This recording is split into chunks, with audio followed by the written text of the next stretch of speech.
I have landed the biggest fish I could find. Hal Coleman. Pull out your hose and grab your can. We're about to integrate another Pest Geek podcast. Hi, everybody. Frank Hernandez here, and welcome to the Pest Geek podcast, bringing you the latest information on pests, products, and politics from today's leading industry sources to help you start, manage, and grow your pest control business. Hey, welcome to another edition of the Pest Geek podcast. This is Frank Hernandez, your Pest Geek. I've got on the phone the legendary Hal Coleman, ladies and gentlemen. I have found him. He actually said yes, he would be on the podcast. And if you've listened to Hal's show, you better know that this man has taught more people about the pest control business than Florida has bugs. So here is uncensored, unplugged. Pay attention, take lots of notes, because Hal is going to show you how to make it rain. Hal, how you doing? Oh, please be seated. Please be seated. Thank you very much. I'm doing great, Frank. How are you? I am just fantastic. I'm having a blast here on Monday morning. My Mondays are like my start of the week to get everything ready to get going and just make everything happen, Hal. So this is part of my morning routine, recording this show on Mondays. And I call it Marketing Mondays for me. Because I do all my marketing, I do all my strategic work for the week on Mondays. I set myself up for success on Mondays. So that's what I'm doing. So how was your turkey? Oh, listen, I just did a great thing, Frank. I'm so proud of myself, and it's the best thing I've done in months. I just threw out the last of the turkey and dressing. Put it in the trash can. I got halfway through my lunch, realized I couldn't eat another bite of it. So no croquettes with just the leftover of the bone stuff? Oh gosh, no. I've eaten it every way you could eat it since last Thursday. And yeah, no, we do the same thing, man. I think it's just leftover turkey. We made a smaller turkey this year because we go through the same thing, and we just, I still have, believe me, I still have a bunch of stuff there. I got the leftover sweet potato mash that I made. I've got leftover cornbread stuffing with sausage that I made, and I still got some leftover cheesecake that I made a what do you call it? Pumpkin cheesecake.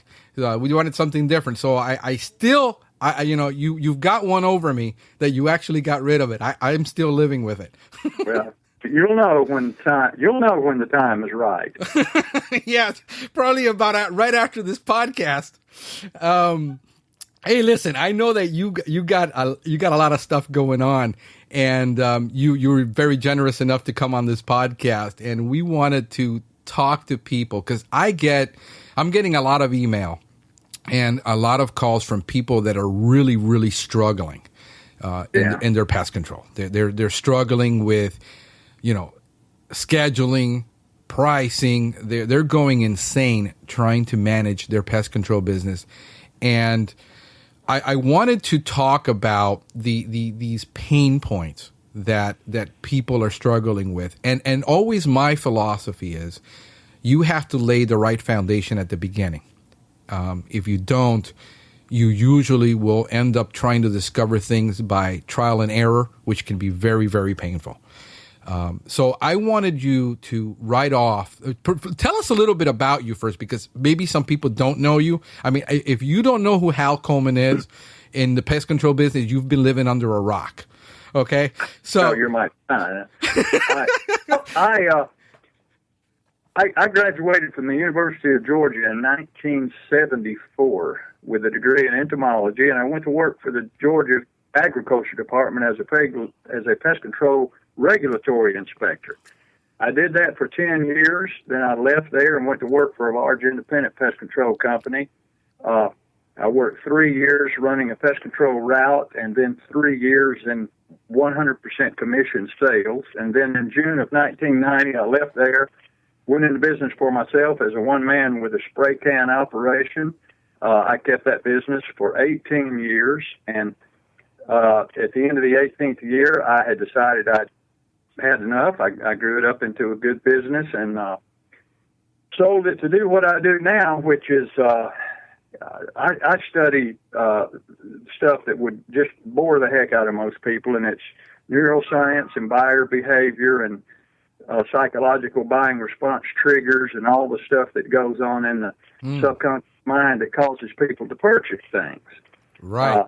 And I'm almost exclusively work in the pest control industry because that's where my story is. But basically, I do two things mainly. That's number one, I show people how to get more new customers, and number two, I show them how to get those new customers to refer them to a lot of other new customers. Gotcha. So I'm not a good money manager. You certainly wouldn't want me setting up an accounting system for you or anything. But when it comes to marketing and sales and buying, that's what I study and what I'm passionate about. I really tried to become the person that I wish I had when I went in business for myself. But there was nobody like me. And there's still not anybody like me because most people would just get burned out on studying what I study and doing what I do. But I love it. Yeah, no, I am the same way. I pretty much enjoy reading stuff that, most people would just rather burn. And, but I am in the same boat because when I started, I had absolutely nobody that was willing to share anything with me on how to grow. The last thing any other pest control business wants to do is share their secrets so you don't compete. So it's very hard because most people that enter the pest control business either enter it usually from a tech perspective, and they know nothing about actually running the business or getting the customers. They know how to take care of a customer. They know how to keep them happy once they got them, but they don't know how to really grow the business part. They don't know the sales. They don't know the marketing. This is done by somebody else usually, and the larger the company you work with, the more specialized you become and the least you're exposed to this. So you really don't know what it takes. If somebody was going to go start today from scratch, and let's just pretend you've been in it for 10 years, but look at it, if you're going to start today from scratch, what would be the number one piece of advice that you would give someone before they actually started their business into the pest control business? Well, that's an easy question for me to answer, Frank. The number one thing I would tell them is you had better learn how to market your business and get new customers. Because I don't care how good of a technician you are, I don't care how good you are at customer service, and I don't care how quickly you can kill any bug that crosses your path. Right. If you don't know how to get new customers, you're going to be part of that 83% of people who go out of business before the end of the third year because they didn't have enough customers. Right. So marketing is your number one most important priority. Taking care of your customers is number two. And most people are pretty much clueless about marketing, to tell you the truth. They do what everybody else is doing, and everybody else is doing it wrong, too. That's why everybody else is struggling. Yeah, and it seems to be almost, I live down here in South Florida where it's really, most of the business that I see, and maybe you can help the audience with this question, most of the problems that I've experienced is that it's mainly a one-time market. The income and the cost of living down here doesn't match up, and a lot of people just want a one-time service. They don't want that long-term contract, and it's a very. I mean, I got people doing pest control for $20 a month. Spray service, the spray, spray jockey, spray and pray service, and you're gone. And those are the two major challenges. And then when you're spread out a big geographic area, you have these travel costs. The costs are astronomical. How do you deal with something like that from a marketing perspective? Because I think that's where it starts. It starts right up front with your marketing message and who you're targeting. So, well, the reason people only want a one-time service is because we haven't educated them properly to understand how important it is to have, and the value of having a regular ongoing service. Mm-hmm. We need to teach them why that's important. And for some people, it may not be that important. But, the biggest complaints I hear are, well, my customers only want me to do it once, and then they wait 6 months, or they want to have it done again. That's one complaint. The other one is they think price is the most important thing to a customer, and it's not. It's simply not. I've read that for years, and I finally did surveys of hundreds of customers in home service industries, and I disguised my survey so that it wouldn't be biased in the fact that they knew I was really just talking about pest control. Mm-hmm. But which of rank these three in accordance of importance to you? Price, trust, and quality service. And price came in number 3. I mean, it didn't compare. A great number of people said trust was the number 1, and then a great number said quality service was number 1, but very few people listed price as the number 1. And when I had my pest control business for 18 years, I was a small company. I was the most expensive pest control company in Atlanta.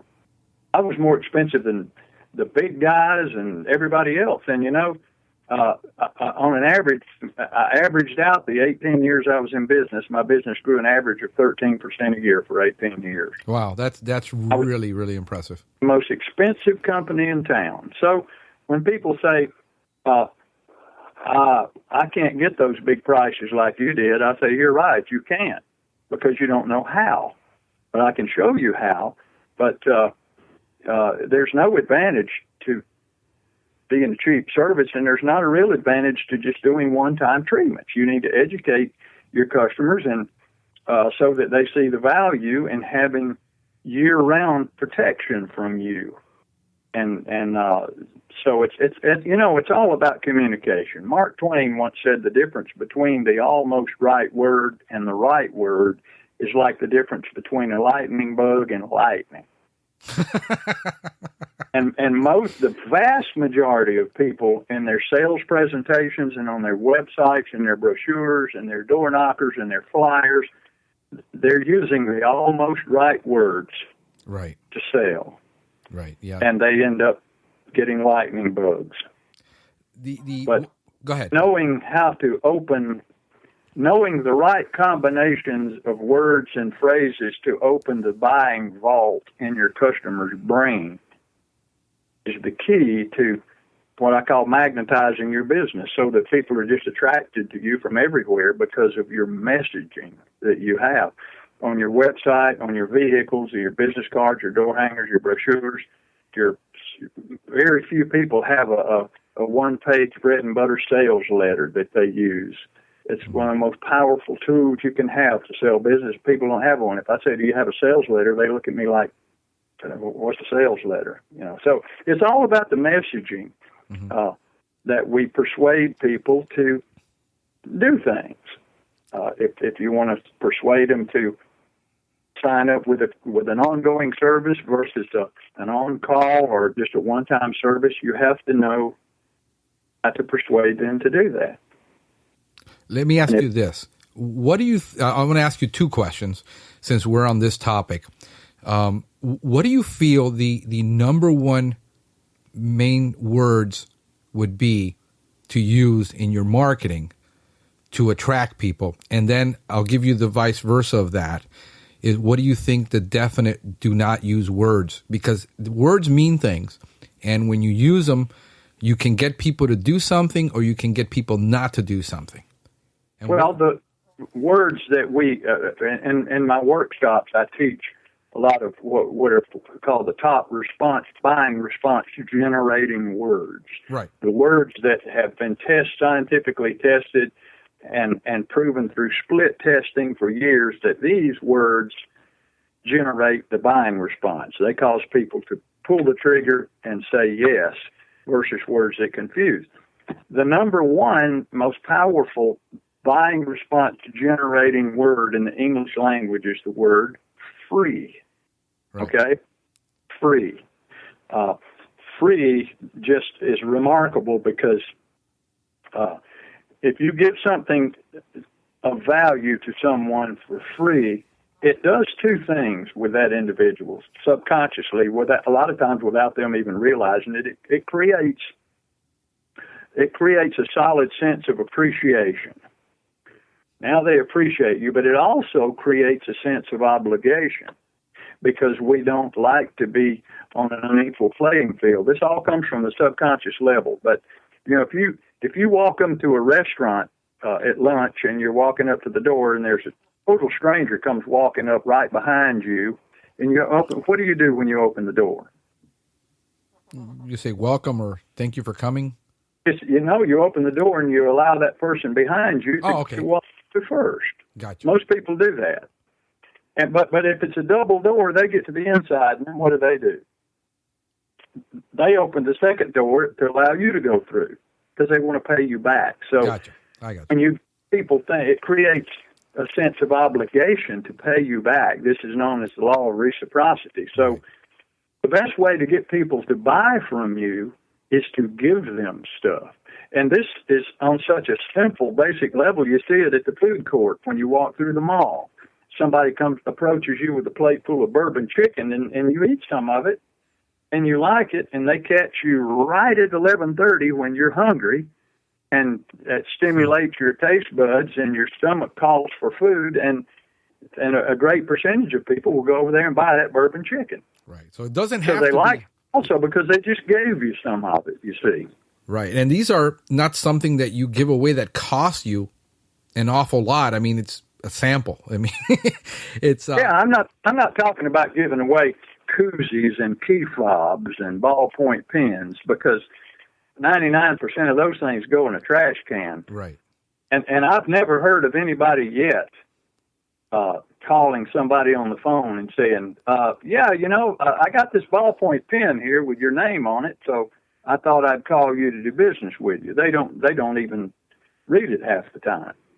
But because it's of no value to them. But if you took that same ballpoint pen and you handed it to somebody and said, this is a pen from my pest control company, enjoy it, but also, if you decide that you would ever like to do business with me, I will buy this pen back for $50 cash from you. So hold on to it and don't let it get away. Now the pen is worth $50. And then if you follow that up with a good conversation, you may be able to persuade them to go ahead and do business with you because they're going to get $50 for that pen you just gave them. See? Yeah. So you created value in the pen that didn't have no value. It created value with just a simple trinket piece of advertising, but doing services for people that you would normally charge for. But here's the key, Frank. If they don't know how valuable it is, then it doesn't work. Okay. Right. If you walk around the house and you're doing a termite inspection and you're bidding against some competitors and you come back to the homeowner and you say, well, I want to talk with you about your termites, but first, you have a yellow jacket's nest out there by your wood pile. I noticed them. I went ahead and killed that yellow jacket's nest for you because I wouldn't want you to get stung. We normally charge $97 to do that, but today it's just my gift to you. Okay, just no charge for it today. Now, see, if you had just said, I found some yellow jackets out by your woodpile and I killed them for you, they'd say, well, thank you. But now that you've let them know that you normally charge $97 for that, now this is really sneaky, okay? But now, what does their subconscious mind say?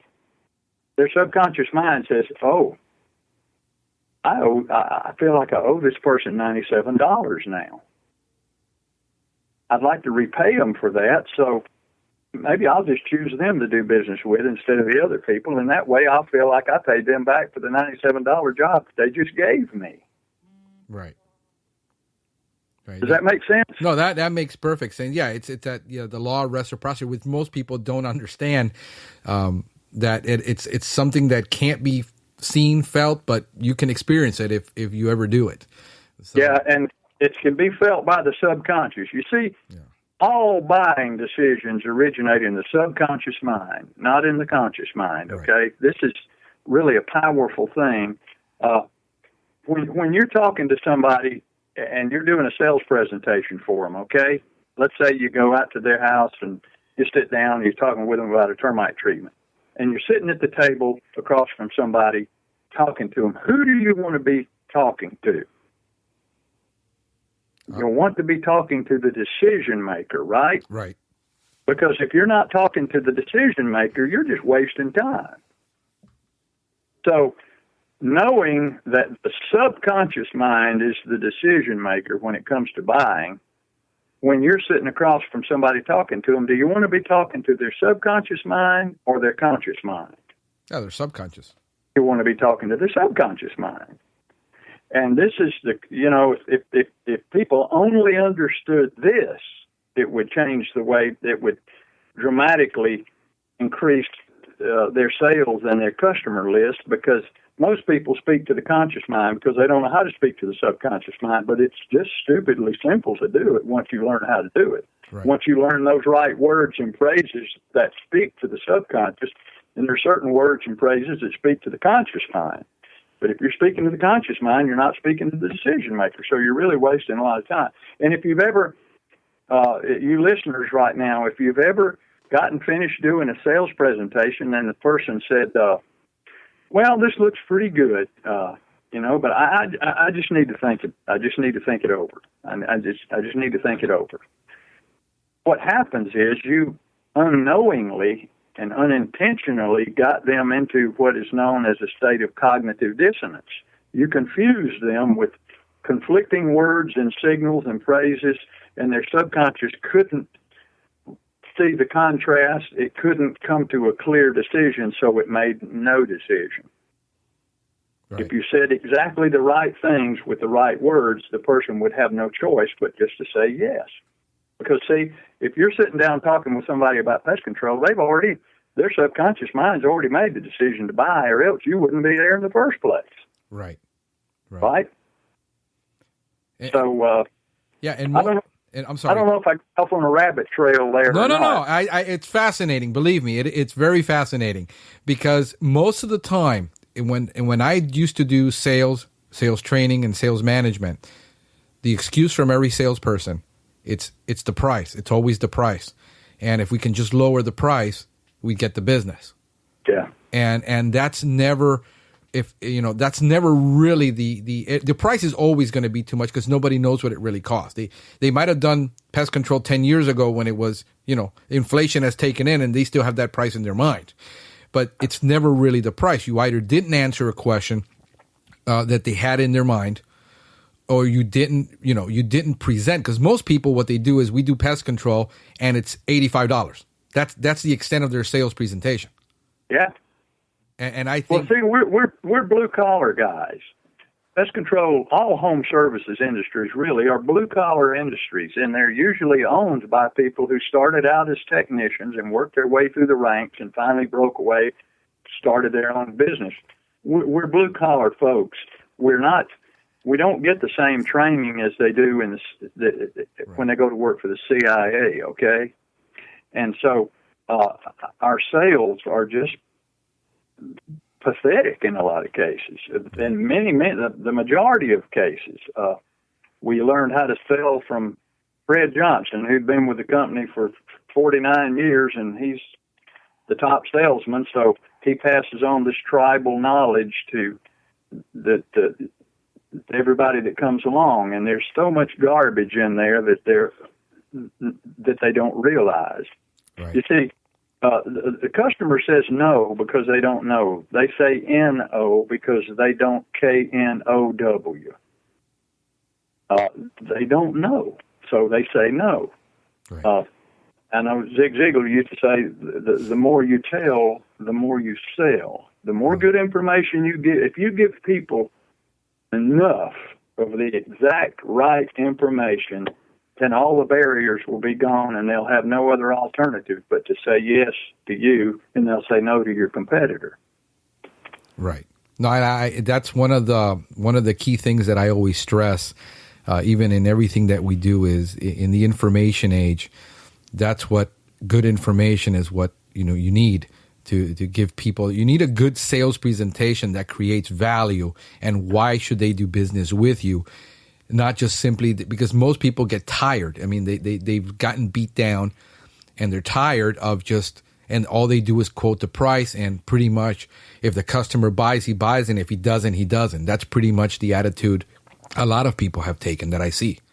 Yeah. Well, what I'm about to say is not going to sit well with a lot of people, but I usually tell, in the beginning of all my workshops, my very first slide says, warning, the following presentation is brutally honest, blunt, and will hurt some people's feelings, offend some people, and make some people mad. But for those who choose to listen and take notes, it will lead to more customers and more new business, guaranteed. So that's my first slide. So what I'm about to say is not going to sit well with some people, okay?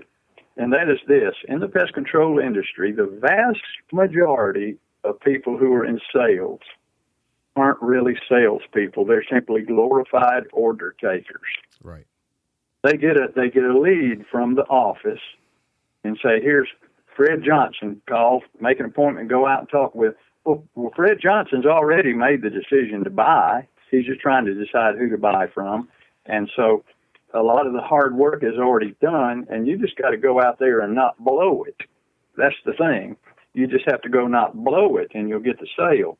I had a guy one time who was a friend of mine who this was years ago, and he had worked for a large pest control company for many, many years. And he said, I used to take my salespeople and I would teach them the sales presentations. And he said, then I would load them up in my car. He said, I put 3 in the back seat, 2 in the front seat, and I'd take them down to Atlanta, and I'd drop them off at this big section at like 8 o'clock in the morning. And he said, I'll pick you guys up here at 6 o'clock this afternoon on the same street corner. And you better have at least a half a dozen contracts signed. Now, that is selling, because you're just turned loose out there with no leads, no guidance, no whatever, and you've got to go call on people and find out their pain and find out their needs and their wants, and then persuade them that you can solve that for them and sell pest control. Now, that's what selling, that's real selling right there, you see. But if most people today don't have a clue how to sell that way, right? On the phone or in person, they got to have a lead. You see, well, that lead is already somebody who's 3/4 of the way home anyway. You see, yes. So we don't do a good job of teaching people how to really. We teach them how to close, sometimes, but not really how to actually sell. All the important stuff that comes before the close. Yeah, the prospecting is one of the toughest things, I think, to do in sales, and most people don't even want to touch it. Yeah. They want a lead, and that's all. If we only had better leads, we could close more sales. I hear that constantly from salespeople. Well, I says, somebody already got like through 100 of those calls to get you that one lead. Yeah. I mean, they had to do a lot of asphalt to be able to get you that one lead, and you're complaining that it isn't good enough. Yeah, and that's true. Yeah. I've been there, done that, years ago. I mean, like I say, I'm not on a soapbox talking to others. I'm preaching to myself here. I know. There's no mistake that anybody can make that I haven't made 1,000 times myself. Right. There's no pitfall they can trip and go into head first that I haven't already been to the bottom of, because in my 43rd year here, and I've done just about everything that you can do, but through a chance encounter with a guy named Larry Latimer about 15 years ago, who was kind of like Tony Robbins was before. He was like Tony Robbins before Tony Robbins became Tony Robbins, if you know what I mean. Right. And he and I were actually friends, and he took me aside and put me through an apprenticeship of marketing and sales, and we used my pest control company really as a guinea pig. He said, "Let me show you how this works," and then he would draw up stuff, and he would help me create sales letters and campaigns and presentations, and we'd go out and use them, and they worked. And I really realized, oh wow, nobody knows about this. Imagine what we could. I mean, he had trained people to sell many, many years through MetLife insurance and how to get on the phone and call people themselves. And I thought, oh, if pest control people only knew this stuff. So that's what kind of set me off on the course to eventually sell my business and just go out and try to teach this to other pest control operators who I know are struggling the same way I struggled for years. Right. Let me ask you this. What do you feel, based on this that we've talked about, the number one mistake that new pest control operators are making? And if they could get rid of that off the gate, that would be a huge advantage for them. Well, I can tell you what that is, Frank. It is they cannot tell you how they're different from all of their competition. They don't have that powerful, dynamic, seductive, hypnotic, and irresistible message that clearly shows people why they're different and why you should do business with them. One of the things I do when I offer a free hour of coaching to anybody, and the first questions I ask people when they call to take advantage of that is I say, well, tell me why, if I was looking for pest control or termite work in your community, and I called you on the phone, I said, tell me why I should do business with you instead of your competition. And they all tell me exactly the same thing. They say, well, we provide excellent customer service, and we treat people the way we want to be treated, and we treat people like family, and we're thorough. And they go through this, and I'm like, that you've so lost people when you do that, because that's what everybody tells people. So you have to be able to be ready to blow somebody's doors off when you're asked that question, why should I do business with you? And if they don't ask you, you should certainly say, you haven't asked me yet why you should do business with me, but I'd like to tell you. So you bring that into the conversation, but you have to be able to show somebody clearly why you are different than everybody else.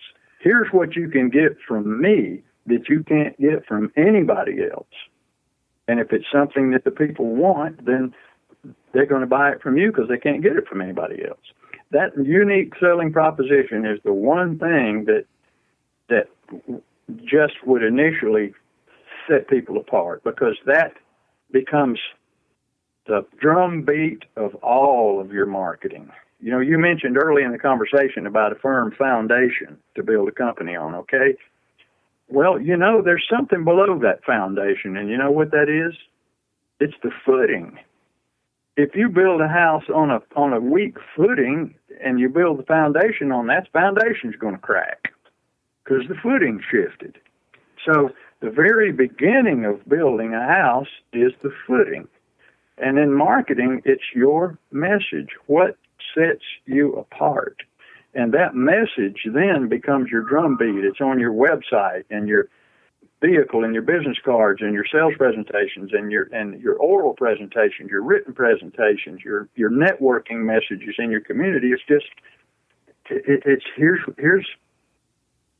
what you get from us that you can't get from anybody else.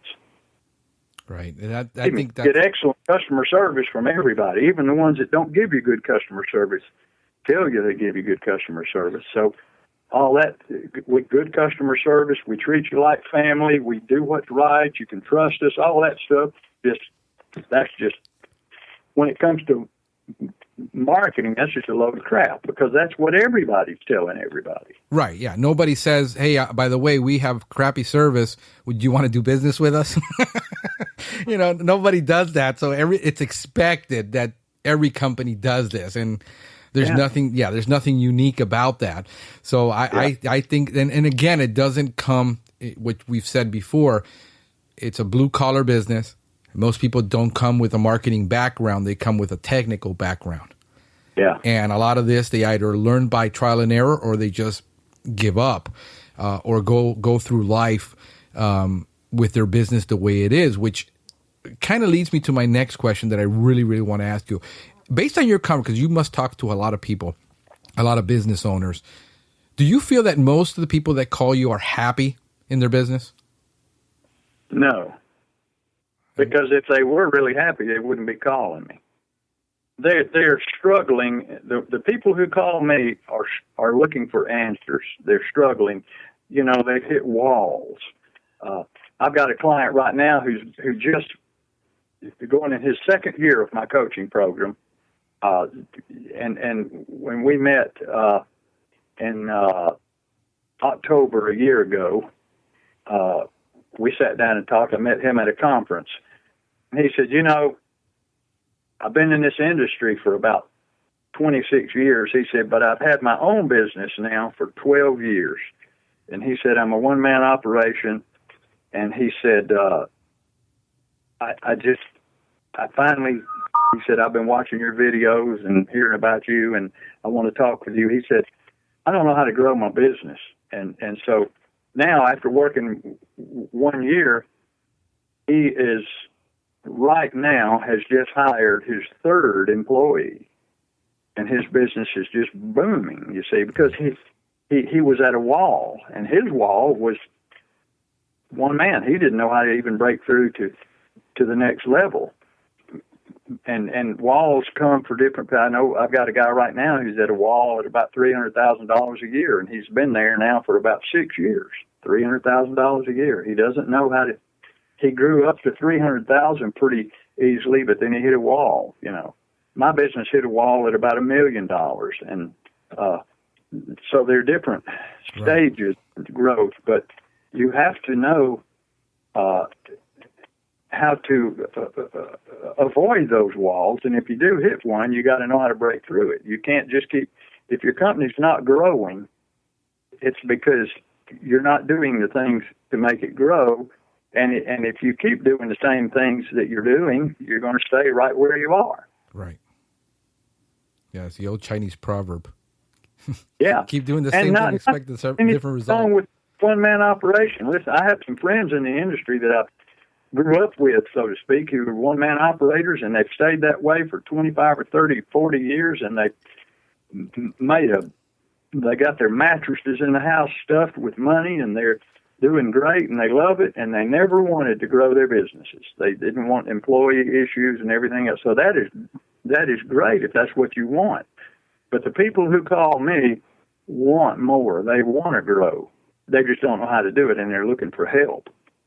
And there's so many businesses like that are small businesses, not just the pest control industry, but you know, even the larger companies. I look at some companies that do $500 million a year, $1 billion a year, and I look at their vehicles and I look at their website and I say, you know, they could make one change to this sentence right here and it'd probably increase their conversions by 20%. Right. But, you know, to tell them that, they would look at you like you'd lost your mind.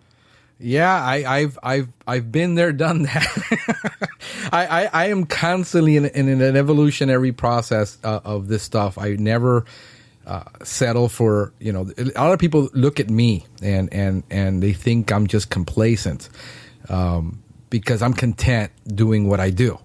But at the same time, I'm working 12 and 16-hour days, being out there marketing and doing the things that have to be done sometimes to grow this business, which I have a vision for. And most people don't understand that just because I'm happy and I'm content, I'm happy because I'm enjoying what I'm doing. I'm not miserable doing what I'm doing. And I know somewhere where a lot of my pitfalls are. Others, I've had to learn where my pitfalls are. Somebody had to point them out to me. And I try to surround myself with people that have actually grown something and done something versus those that are just sitting there whining about how bad everything is in the world. So I think, you know, getting good coaching, getting good help, getting a good mentor, somebody that's actually done it and paid the price to do it, to teach you how to do it, I think that's vital. to be able to do that. And that's what I've done in my world, and I'm continually doing that. Yeah. Second of all, in talking about they're not understanding, the marketing concept, and how does somebody identify their market? Because, I mean, if you ask the average pest control guy, what do you do? I do pest control. That's it. That's what I do, and I sell pest control services. But they don't know who their customer is, and they don't know their specific market.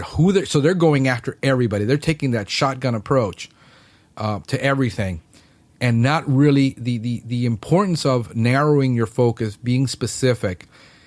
It seems to be counterintuitive. Most people are talking to me about, well, I want to go here and I want to go there and I want to do this and they want to do everything and everywhere, and everybody is their customer. And from sales, I've learned that that's not true. What is your experience, and what is the advice you can give somebody to learn to identify their market? Well, I have a friend who has a pest control business who specializes. He's at a large city up here in Georgia, and he specializes in doing low income housing and mobile homes and things like that. Cheap pest control. That's what he specializes in. But the look of his company and the look of his employees and the look of his vehicles and everything else is in line with that. I would prefer to do business with affluent people who are willing to pay you. Money is no object at all. What they're looking for is professionalism and somebody they can trust, and a unique experience and exclusivity. And those people pay you the big bucks, and they stay with you, and they are real big to refer you also. But you can't show up at their house with a beat-up truck and Levi jeans with a hole in the knees and look like you just came off the set of Duck Dynasty with a bug sprayer in your hand. That won't get it, you see. So you have to decide, what is my market? Do I want to do it for people who really can't afford much pest control, or do I want it to be people who money is no object, or do I want to specialize in residential or food handling establishments or warehouses or apartments or hotels? Because there's a whole different look and a whole different language, and you need to identify your market. And then the second thing you need to do is become the rock star in that market.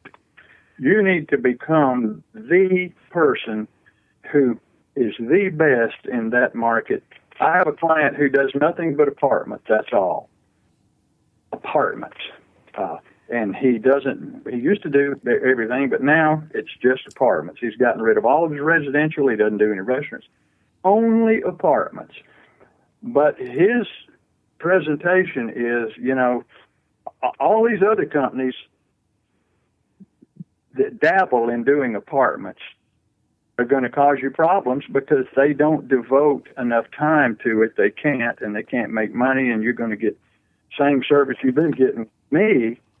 We only do apartments, 100%. We are the best at doing apartments. Nobody can compete with us at doing apartments. And if you want your pest problem solved and you don't want to ever hear any complaints from your tenants, and you don't want to ever have downtime because you can't rent an apartment because it's got bed bugs or whatever, all of that, if you don't want any of that, hire me. And I will save you money because you'll have no downtime. You'll have because that's all we do, you see. So he is a rock star in that niche. Nobody can compete with him.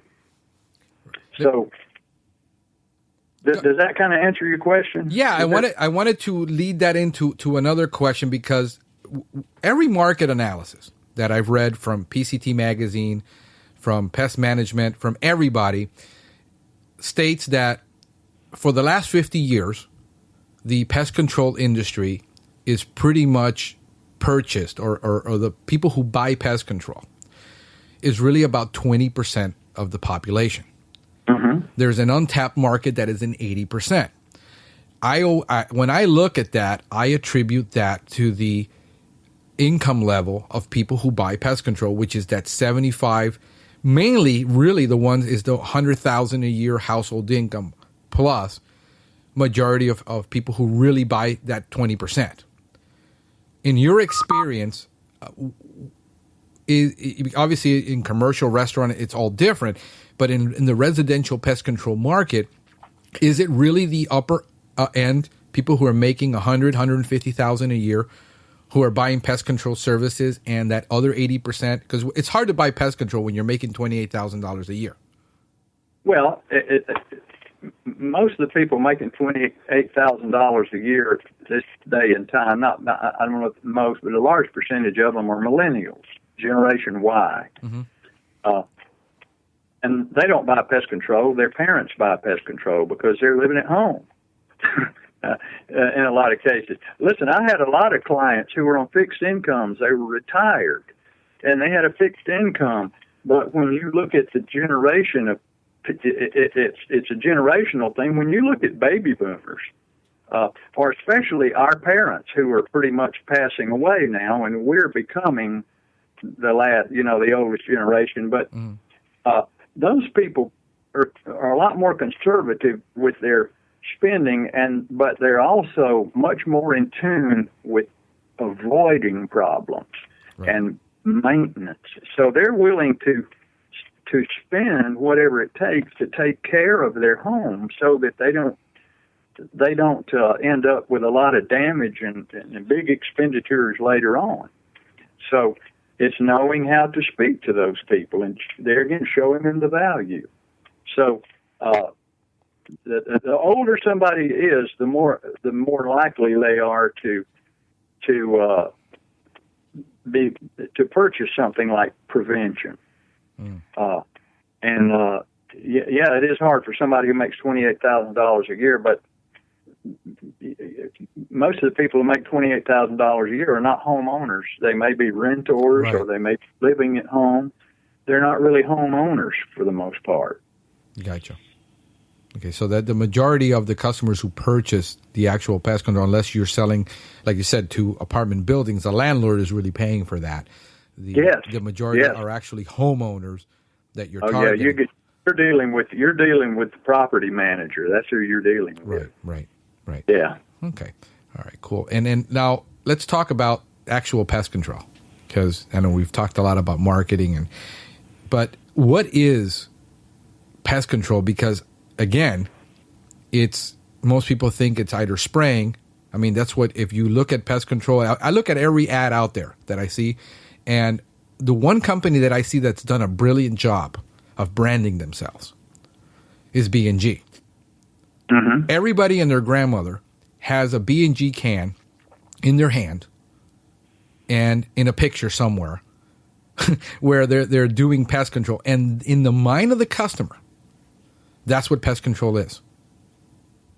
And how does that person talk about real, or is pest control just about really killing bugs and a spray and a can, when in the mind of a customer, that I hear that if I get a call at 9 times out of 10, I need you to come and spray my house for bugs, that just sets off in my head saying, oh, this is what they're used to. And this is not what we do. We're very IPM, we're non-contaminated type of pest control company. But yet in the mind of the customer, so talk to me about, is pest control just about killing bugs? What is it really? Oh, no, it's not about killing bugs. It's about selling peace of mind. We're in the business of selling peace of mind. A dead bug, I can. What happens when you go to the doctor and you say, I'm not feeling well? You call. Let's put it in terms here that are a little more general, that people might understand. You're not feeling well, so you call the doctor's office and you say, I need to make an appointment to come in, okay? This is just like the person calling the pest control company saying, I think I need pest control. So what happens? You make an appointment, you go to the doctor, and they take you back into the examining room, and you wait 2 hours and 15 minutes. And then the doctor finally comes in and he said, "So, tell me, how are you feeling today? What's your problem?" And then he begins to ask you questions, one question after the other. Where does it hurt? When did it start hurting? Was that after you ate something? Has this happened to you before? Does it happen in the morning, at night? Does it every day? Does it hurt here? Does it hurt here? Take a breath. Does that hurt? So they simply ask you a lot of questions to finally try and diagnose what is causing your pain, okay? So with pest control, you have to find out what the person's pain is in order to show them how you can alleviate it. And an example of that might be if a man called me and said, called my pest control business, he said, "Yeah, I think I need some pest control work." My first question was always, "Well, tell me, why do you think you need pest control?" That was just the first question out of my mouth. If he said, "I saw a roach, I think I need pest control," I said, "Well, tell me why seeing a roach makes you think you need pest control." And he might say, "Well, because my wife saw it, and now she's freaked out. She's locked up in the bedroom. She's been nagging me for 2 weeks, giving me hell, and I finally got to get something done about it." Well, now the pain is really not the roach, is it? Because the roach doesn't bother him, but his wife is bothering him. So when you go sell to him, you have to understand where the pain is. So then you could say, "Why don't you just let me take care of this for you? You won't have to, where your wife is not going to see any more roaches. You won't have to hear her fussing at you about it. She won't have any more panic attacks. She won't be locked in the bedroom, and that problem is going to be over with if you let me come in here and do a treatment for you." So now the problem really wasn't the roach; it was the wife. But if somebody says, "I saw a roach and I freaked out, I can't stand them, I'm horrified," now that's another problem, you see. So you have to just you have to ask questions in order to find out where the pain is. Where is the pain? And it's not the bug, it's usually coming from somewhere else, you see. So you can't just say the bug's going to be dead. That's just selling dead bugs. You can sell somebody dead bugs one time maybe, but it's a lot deeper than that. If you want to keep them as a customer, you have to show them how their life is going to be better and what life is going to be like after you start doing their treatment. And without knowing where their pain is, you can't offer them any type of solution. Yeah. Does that make sense? Yeah, that makes perfect sense, because obviously once you take care of the problem, it's a dead bug. I mean, you can only kill the bug once. So it's a matter of, and I got most of the customers that call us is exactly, they're looking for what you said. They're looking for the peace of mind. They're not necessarily looking for somebody. They've tried killing the bug themselves, and they've been miserably a failure at it because they've already tried. Usually when I do consulting, the first thing I do is start asking questions, not, well, we do bugs and we do this. And I start finding out exactly where the pain points are, because I have to be able to remind them of that later, of why they called me. So if they said that I've tried to get bugs and I can't do it, I've tried and I can't do it. Yeah. What are they telling? What is the pain point there? Yeah. What is the pain point that you need to key in on? Yeah, the fact that they're failing. Which means what? They don't know what they're doing. Which means what? They need a professional. Why? Yep. Where's the pain? You see, the pain is really the fact that they have wasted a lot of their valuable time, yes, and they have also wasted a lot of money. That's where the pain is, wasting time, wasting money, which causes frustration. And the frustration leads them to finally call you. So it's not about the bug. It's about the wasted time and the wasted money. Yeah, that's definitely what I experience most of the time when everybody's calling. Yeah, and you would think that would be a gimme, that they would know that. But no. If you just say, well, we'll get rid of the bugs, well, yeah, you can hire us. This is what we charge. if you don't speak to their subconscious, then really the only thing they come out of there with is the price that you gave them. But when you speak to their pain, when you say, look, I understand how you can keep on wasting money doing that and never get results, and I know you've wasted a lot of time, and you have to remind them of this. You have to key in on it and feed it right back to their subconscious mind in order for them to get it.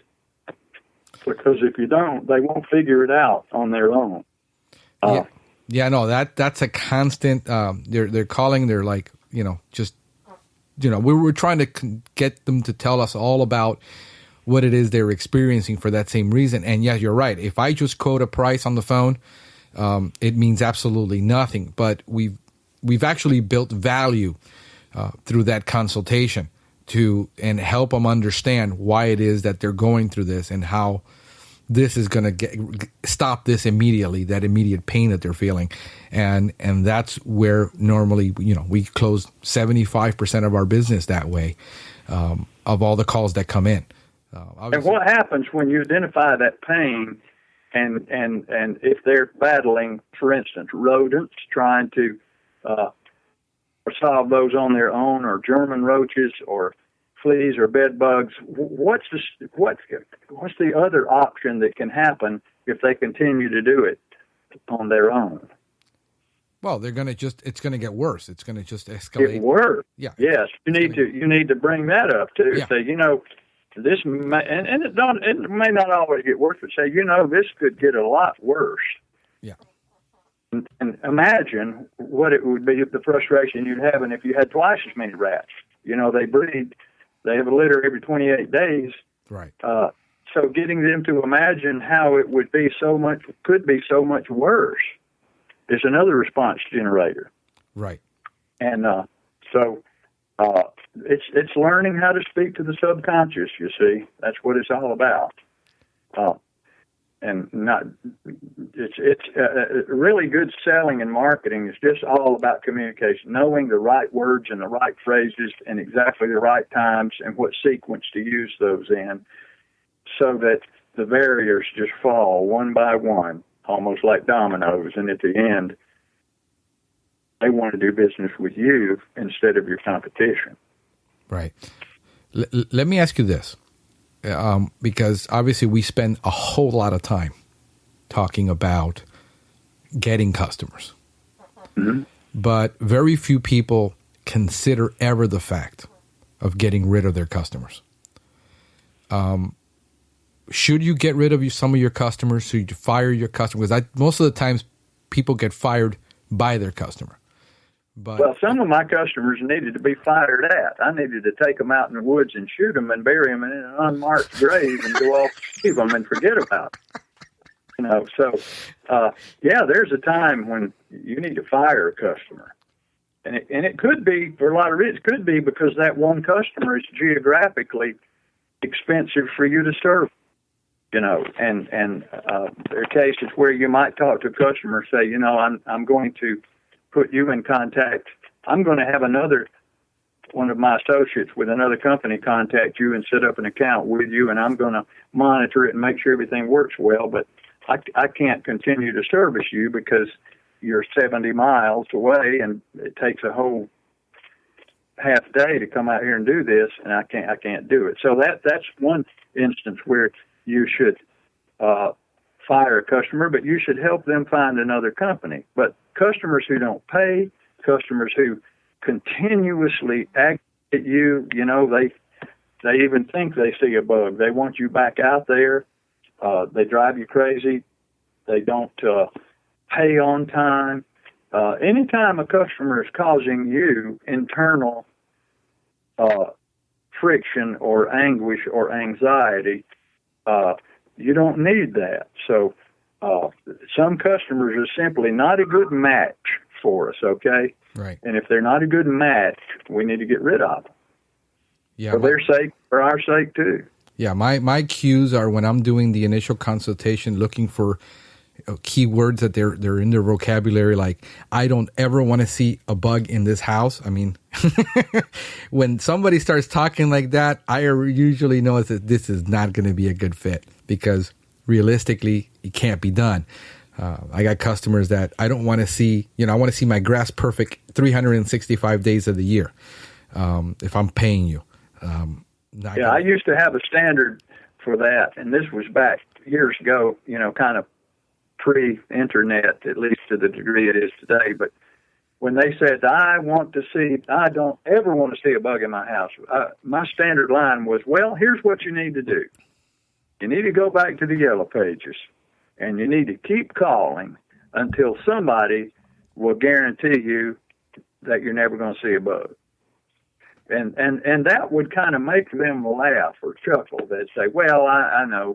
Then you got to bring them back to reality. Say there's no such thing as never seeing a bug. Right. But with my pest control service, you're going to see a whole lot less bugs. And bugs are not going to be a problem for you. But if you're going to see an ant crawling on your kitchen counter one day and flip out and call me and expect me to drop what I'm doing and come over here, then we're not a good match, because I cannot provide that type of magical service. I have no magic wand, I have no crystal ball, no magic potions that I can give you and take a sip of it and you're never going to see. So you have to, as my mentor Larry Latimer used to say, reduce it down to the ridiculous for them, right, so that they understand how it really is.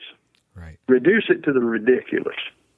Yeah, I get a lot of questions from technicians that they are they're taking on customers, and they want to get to that point where they do a scheduled service, and the customer wants it on a specific day.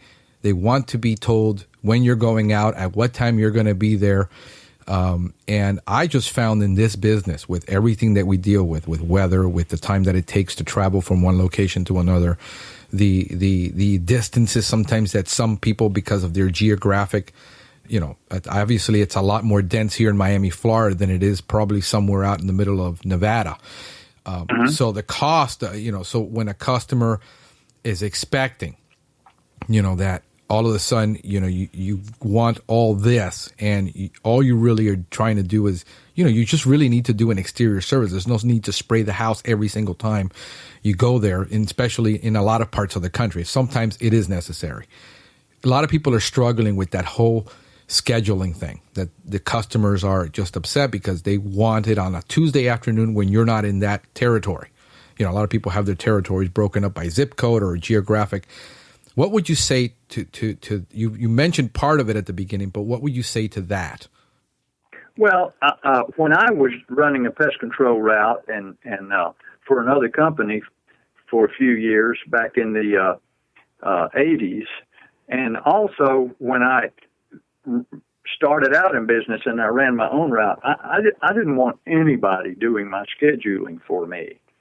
I wanted to be in total control of my schedule at all times. And now I'm an absolute fanatic, maniacal nutcase when it comes to punctuality, okay? Mm-hmm. 10 o'clock doesn't mean 5 after 10 to me. It means 10 till, and so I didn't want anybody messing with my schedule. But now, other companies now, a lot of the trends today is for somebody to be doing all of your scheduling for you. Right. And that would be tough for me to deal with, is to come in the morning and be handed a schedule and look at it, and I would immediately see that I was going to have some problems that day. But communication is a big part of it. See, if you tell me you're going to be at my house between 9 a.m. and 10 a.m., and you call me at 5 until 10 to tell me that you're running about a half an hour late, I'm going to be ticked off at you. Because I'm going to say, when did you find out you were running a half an hour late? Well, I've been behind all day. Well, so I've sat here and wasted 55 minutes of my time waiting on you to arrive when you knew all along you weren't going to be here on time. Now, you're going to get fired at that point by me, because that would just be intolerable for you to be that inconsiderate of my time. So we all have cell phones now. See, I was in the business back before cell phones, when you pull up to the telephone booth and there'd be 5 pest control trucks out there waiting to use the phone, checking into the office. Now there's no excuse to ever keep anybody in the dark when it comes to time.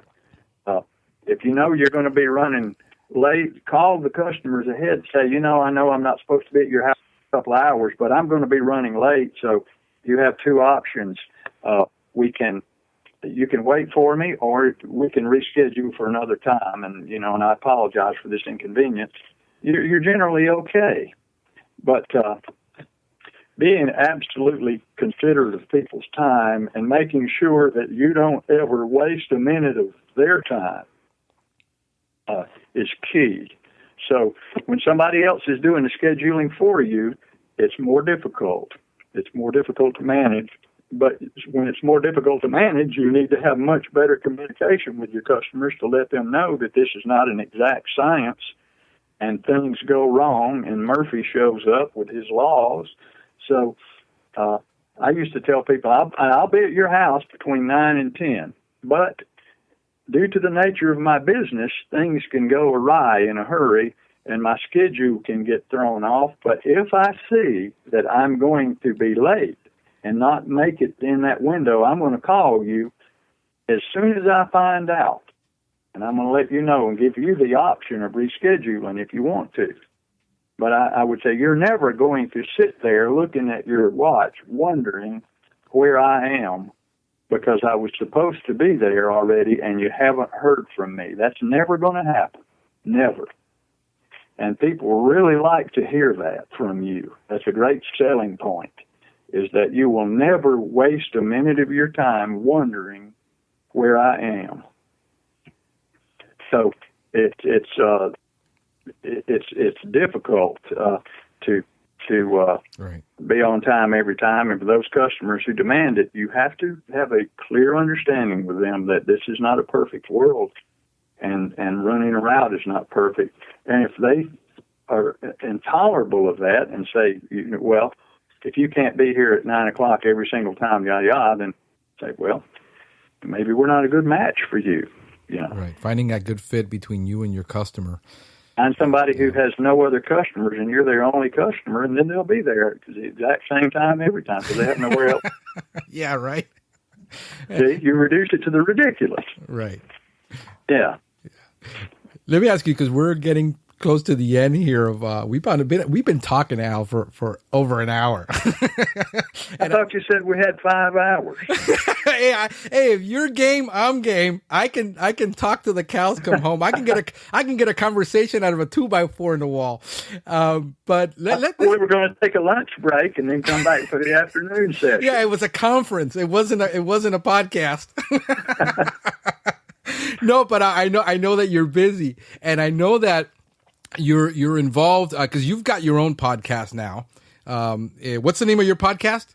It's the Pest Control Marketing Podcast. The Pest Control Marketing Podcast. So you are you're on social media, and you're on Facebook, and you're blogging, and you're doing the whole podcasting thing, which is really exciting.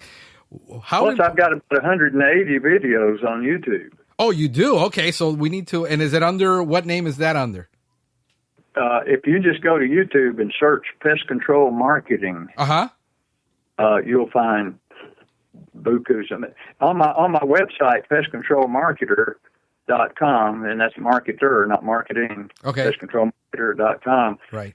There's probably about 150 articles and videos there that are free. People can take advantage of them. Awesome. So how important? A lot of meat out there. Yeah. How important has obviously you're a lot older than I am, and I grew up with the first PC.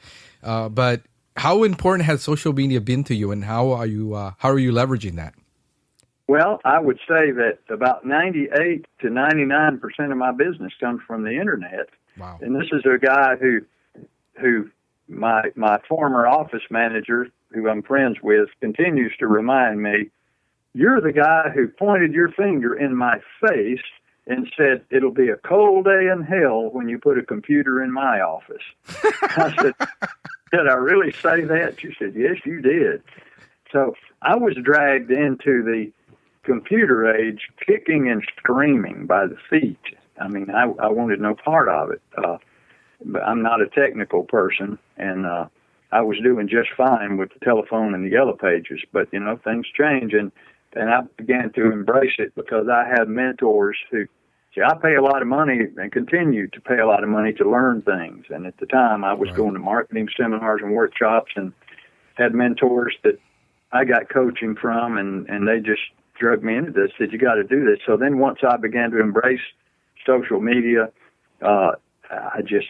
you become a part of the community. You don't, in selling pest control, you don't want to get on the social media just to sell things, but it's a community of people. And so as in any community or any social setting, you go on there and you get into conversations and you offer valuable contributions to those conversations, and you introduce yourself and say, I'm here to help. If I had a pest control company now, I would have a Facebook page that was there that I would just become known as the bug man, and I wouldn't try to sell anybody anything. I would just try to educate them and give them helpful information and share stories, funny stories, sad stories, whatever. But you become a part of the community and you become known. And when you do that, you don't have to sell anybody anything. They will just automatically buy from you. Right. But being social media takes work. Yes. I teach networking too. That's the main way I grew my pest control business, was networking. I became known as the networking ninja. And I even had my first website, besides my pest control company, was the networkingninja.com. And I used to do a lot of workshops and where I taught people how to effectively build their business through networking. But I said, you can't network from home.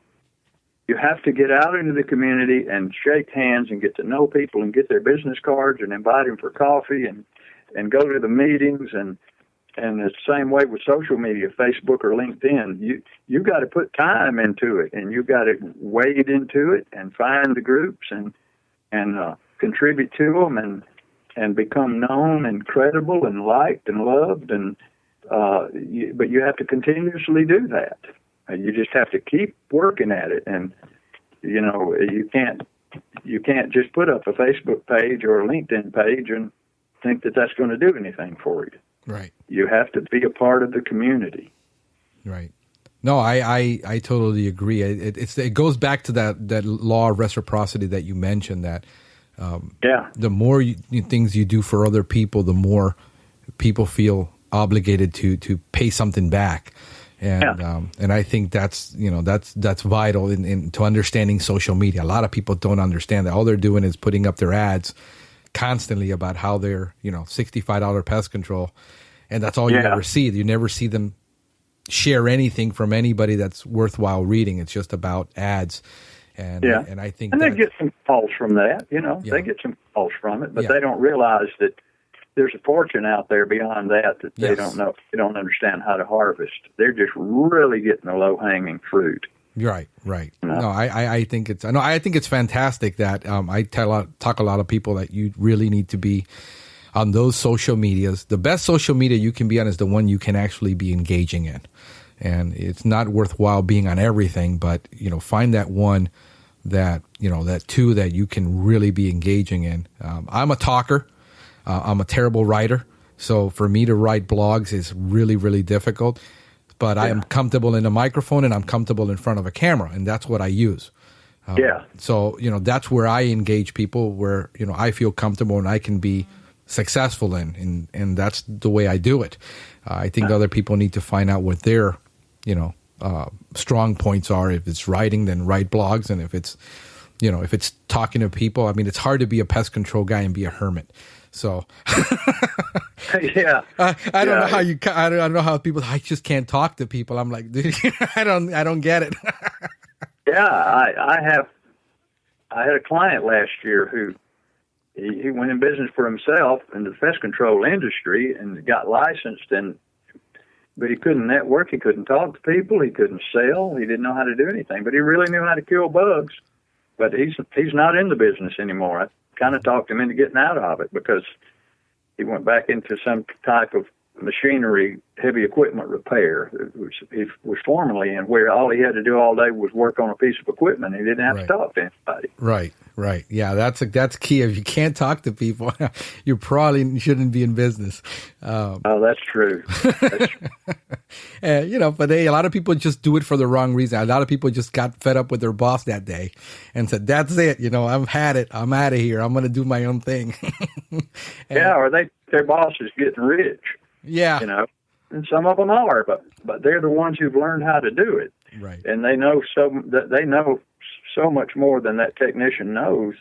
It's just not about sitting by the phone, And it's all about the relationships. If you don't know how to build and maintain strong relationships, you don't need to go into business for yourself. Certainly not in any type of home services industry. Right.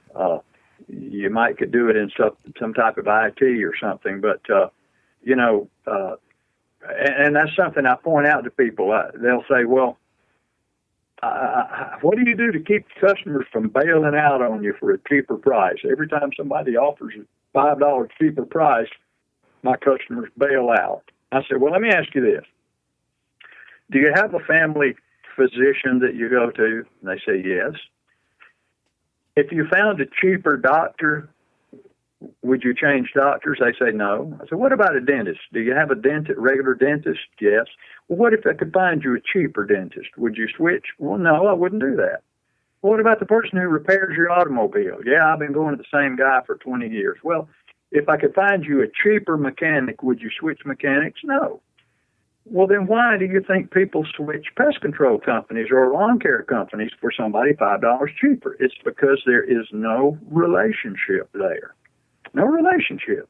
You have a trusting relationship with your doctor and your dentist and your mechanic. If you don't understand the importance of building those types of relationships where somebody wouldn't dare think of switching their pest control for a cheaper price, because it's not about the price, it's about the relationship. Right. Yeah, that's what I found that's always key. If I can't build a relationship with my customer where I don't see them, most of the time I don't see them, but they've stayed with us, but I find that it's very hard to keep them if we're not, when we go to their house to do the service, if we're not talking to them, if we're not doing. Well, what the second best thing to do is to, before you leave the driveway, take your iPhone out and do a selfie video and tell them what you found at the house, or tell them you're just leaving the house and everything's okay and how much you appreciate their business, and text them the video. Hey, that's an awesome idea. I hadn't thought about that one.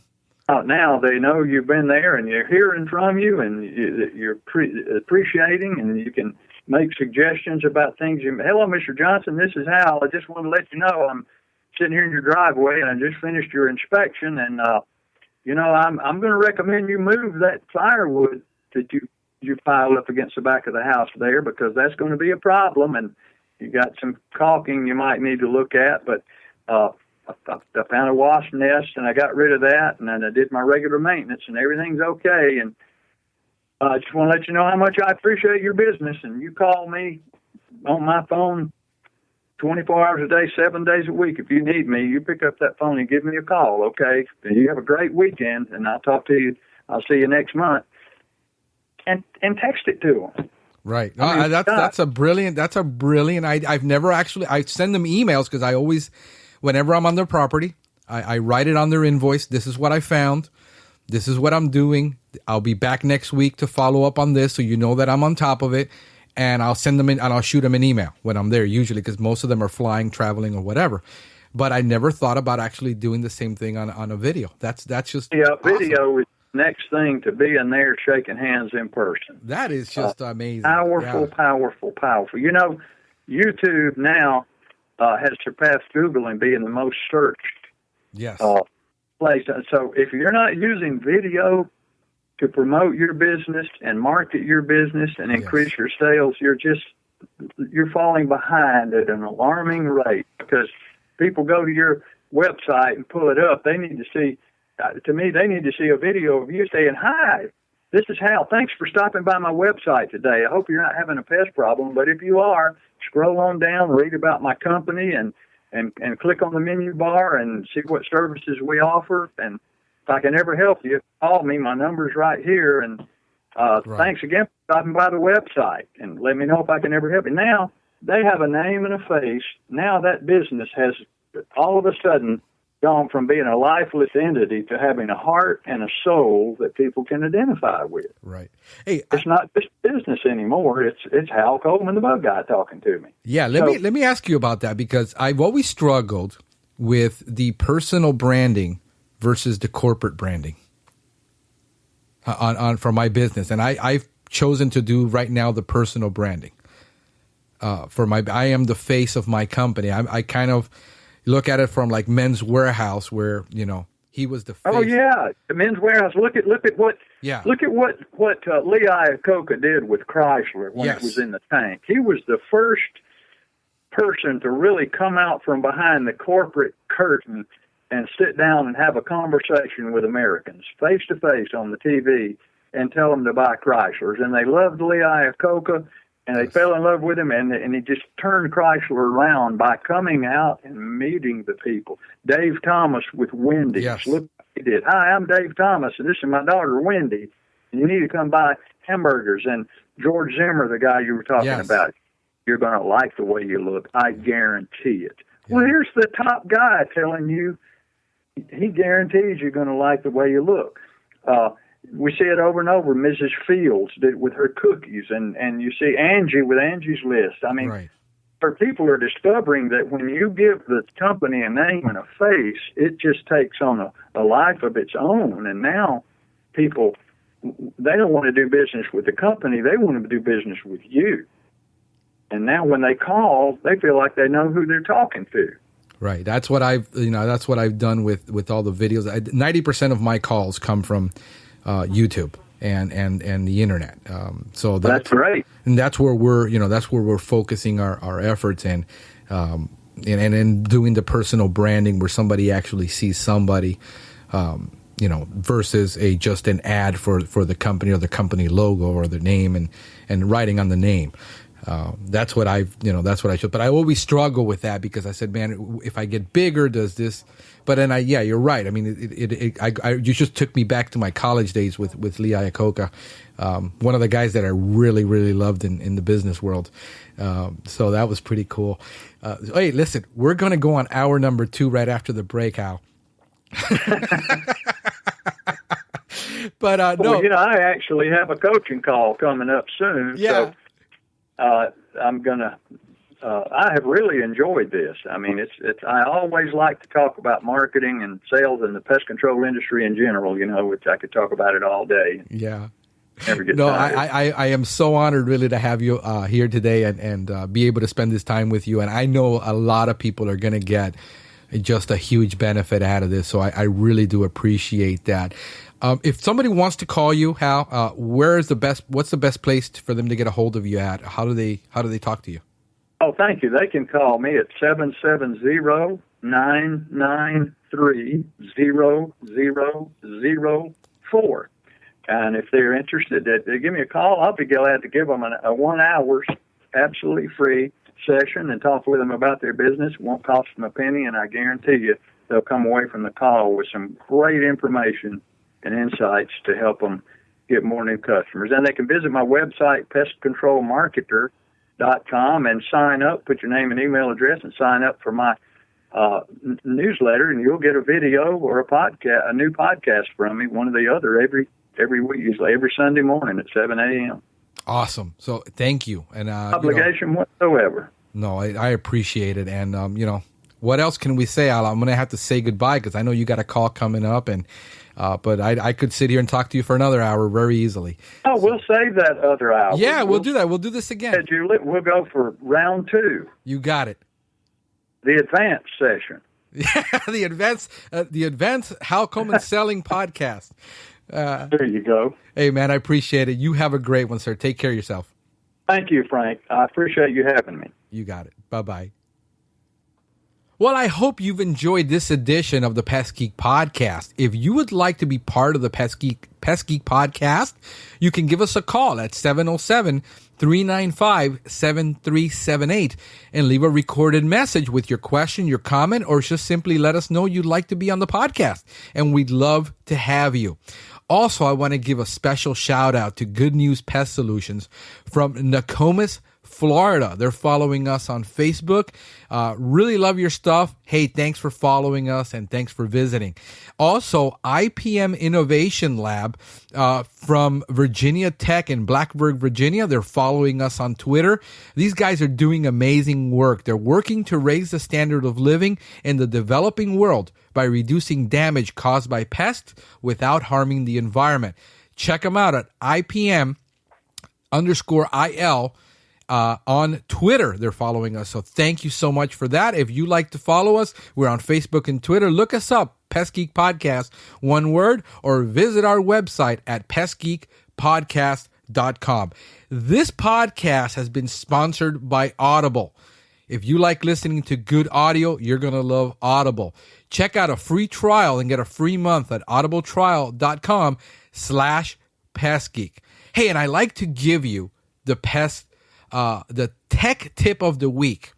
If you are using a backpack sprayer that comes with those little nozzles that are plastic and that constantly are just rubbing out, or they just don't give you good coverage, or it comes with a little nozzle that gives you a cone coverage, but you like to get a good fan spray, then you need to change your nozzle. And what I've done with all of my backpack sprayers is we've changed them over to the T-Jet 8006 VisiFlow flat spray nozzle. Okay. And I know that's a mouthful, but you can look it up. It's a great nozzle. It comes in brass. It comes in plastic with a brass insert. It's going to last way longer. It's going to give you a wider coverage, but it gives you 80 degrees of coverage when you spray. The beautiful part is that if you're doing a 2-foot band or a 4-foot band, you can just simply do it at 40 PSI, which is the maximum recommended for that nozzle. You can get 0.6 gallons of spray solution out of that nozzle per minute. So you don't have to really crank it up. You don't get a lot of the mist. You get a thicker droplet that's a wider spray. And what it does is just increases your speed compared to other types of spray nozzles. So check them out. They're between $3 and $7. You can order them online and get them shipped to you.